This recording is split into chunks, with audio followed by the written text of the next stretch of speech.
आपण पाहत आहेत अधिकार आमचा लाईव्ह. चाळीसगाव तालुक्यात अतिवृष्टी झाली. आमदार मंगेश चव्हाण प्रशासनाच्या अधिकाऱ्यांना घेऊन नुकसानग्रस्त भागात गेले. पंचनामे झाले, पण घरात खाण्यासाठी काही नाही, अशी व्यथा एका आजीने मांडली. आणि आमदार चव्हाण लागले कामाला. तात्काळ सहकाऱ्यांना फोन करून नियोजन करण्याचे सांगितले आणि मदत पोहोचली गरजवंतांना घरपोच. शासनाची मदत मिळवून देणे नुसता शब्द, नुसते फोटो सेशन नाही, तर आपल्या मतदारसंघातील संकट, आपल्या परिवारातील संकट या विचाराने मदतीसाठी तयार राहणारे आमदार मंगेश चव्हाण.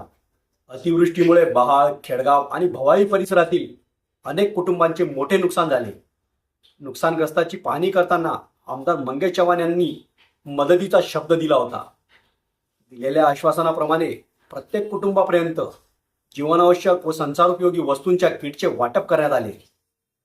संकटाच्या काळात प्रत्यक्ष मदतीचा हात पुढे करत मंगेश चव्हाण यांनी संवेदनशील आणि लोकाभिमुख नेतृत्वाची पुन्हा एकदा परिस्थिती दिली आहे.